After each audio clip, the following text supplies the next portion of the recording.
Hello, and welcome to Cindy's Corner. If you've got this book, Mooseltoe, go get it so you can follow along. Have you ever had a Christmas without a Christmas tree? I have. And my oldest son, he drew us a Christmas tree on a piece of paper, and that was our Christmas tree. And put it up, and then we put stuff underneath it. It was pretty fun. We still laugh about it, but that was his Christmas tree. And we had Christmas at his house. This was many years ago. Now, let's find out what Mooseltoe is. Mooseltoe. Looks pretty funny, doesn't he? All right. My AR testers, this is a 2-5. Here's our title page, Mooseltoe. Author is Margie Palatine. The illustrator is Henry Cole. There's some mistletoe.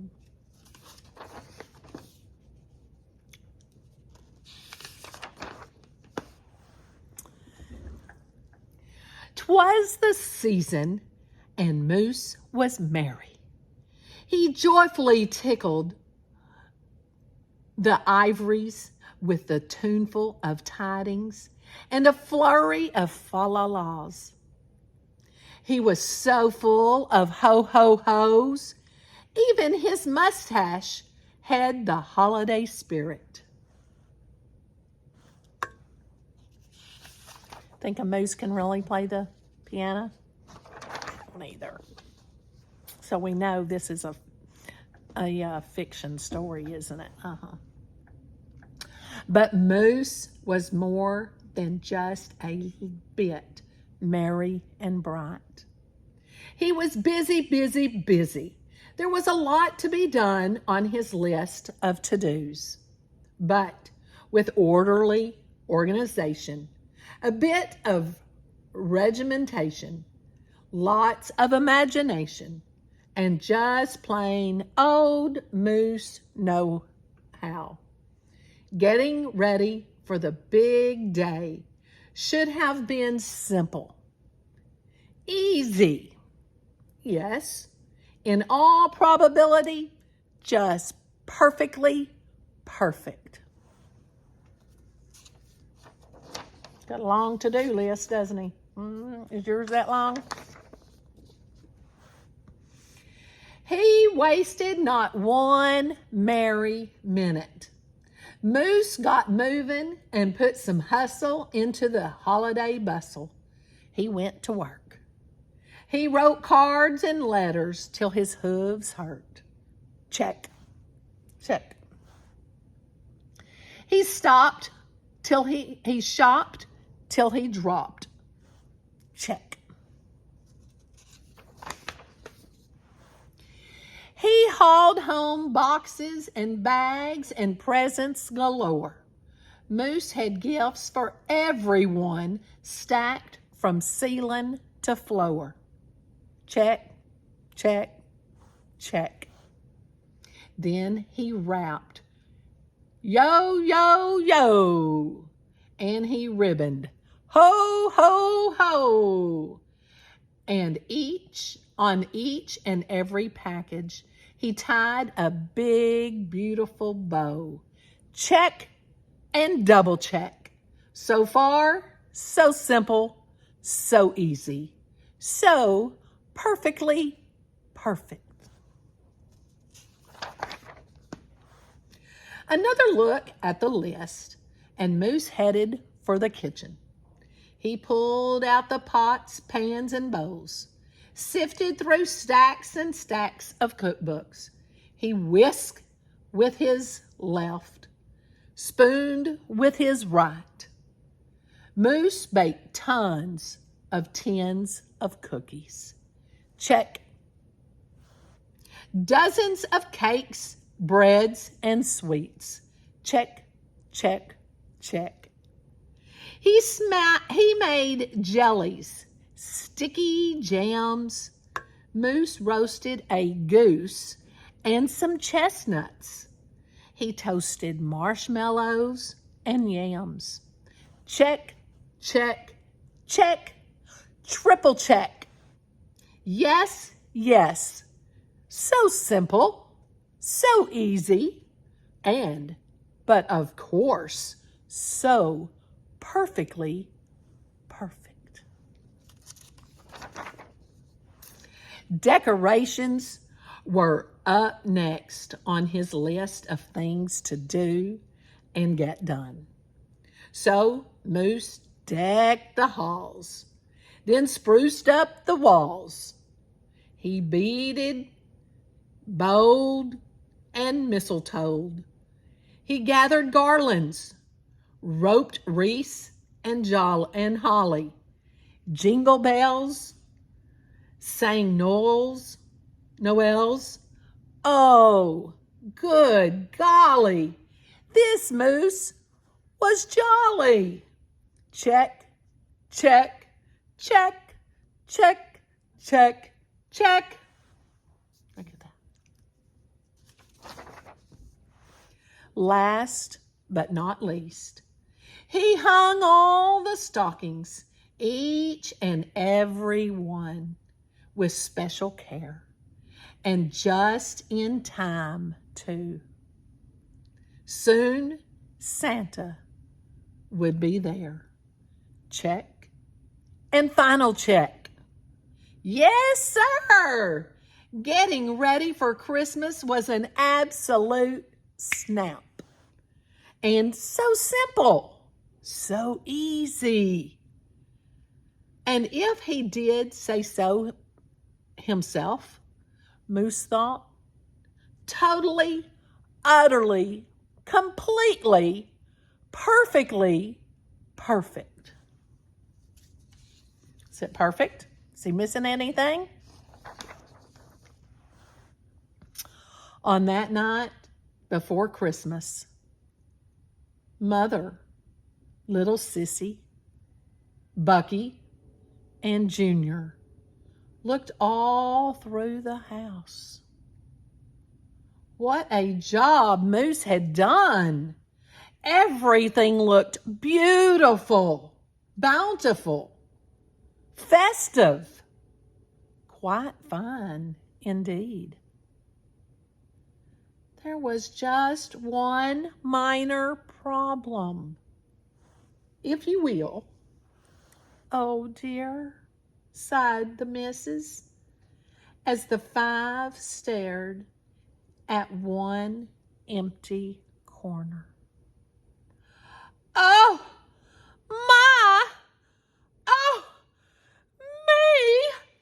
Oh, gee! Pop, what happened? Cried Junior. You forgot the tree! Oops. Where would they hang the tinsel? String the popcorn? Light the lights? Where would Santa leave his gifts for the kiddies on Christmas Eve night? So Moose pulled on his galoshes and put on his hat. He would find a tree somewhere, somehow, and that's all there was to that. So out went the moose, braving blustery, blowing winds and the cold, trudging through snowdrifts, courageous and bold. Moose first hoofed it down to the corner. Not a tree to be had. Then he slid around the block. Uh-oh. Things weren't looking good. Things were looking bad. He went down every boulevard, street, and little road. He looked down lanes and alleys. Every tree had been sold. There wasn't a branch, not a twig, Not even a lousy, bolus ball hanging around. Nope, nada, nothing. Not a tree to be found. No tree, sighed a sad moose as he came home empty-handed that snowy eve. The kids tried to make the best of it. They said, "Oh, so who needs a tree?" But Moose could plainly see they were short on the glee. He knew he had to do something, and that's just what he did. In the empty corner, he stood and spread his arms out very wide. Then he smiled at his children, and he winked at his bride.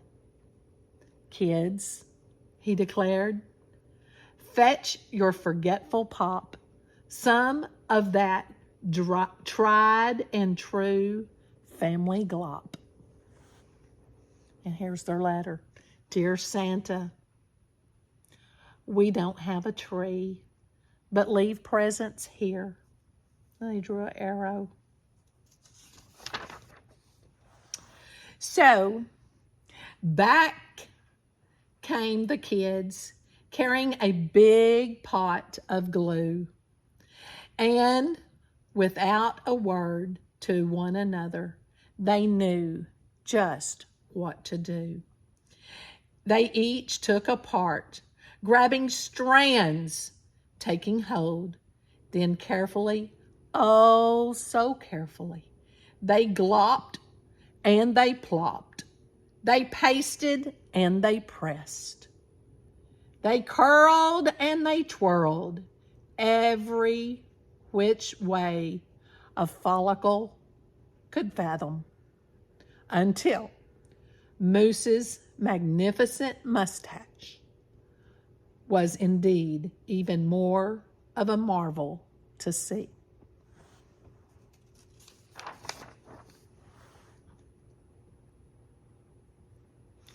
Moose was just a few needles shy of being an evergreen tree. They strung Moose with lights from his head to his toes and draped him with tinsel, beginning right with his nose. They hung balls that were shiny and bells that twinkled, candy canes, berries, and plums, sugar sprinkled. Then they all stood back. Junior plugged in his pop. Oh! Ah! Yes, Moose truly was one incredible sight. He was glorious and glowing. And boy, oh boy, was he ever bright.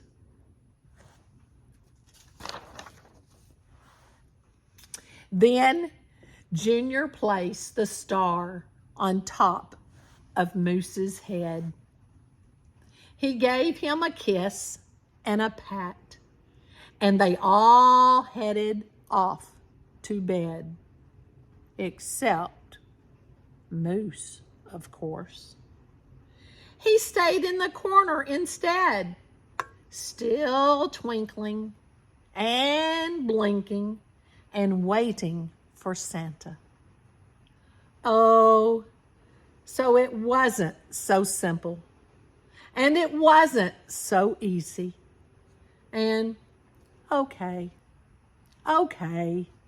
it wasn't so perfectly perfect. But do you know what? It was pretty close. Ho, ho, ho. In the dark, couldn't tell that it was him, could he? There's Santa leaving the stuff. Did they make something happen because they didn't have a tree? Just think. Think about what could you come up with if you didn't have a tree? What would you come up with as your tree? Draw it out, or you can write it out and kind of tell me in Cindy's Corner in the comments. I can't wait to see what your tree's going to look like. Doesn't have to be a moose.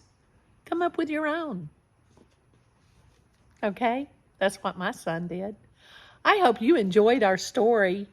And don't forget, give this story a thumbs up and hit that subscribe button and tell your friends. Have a great day.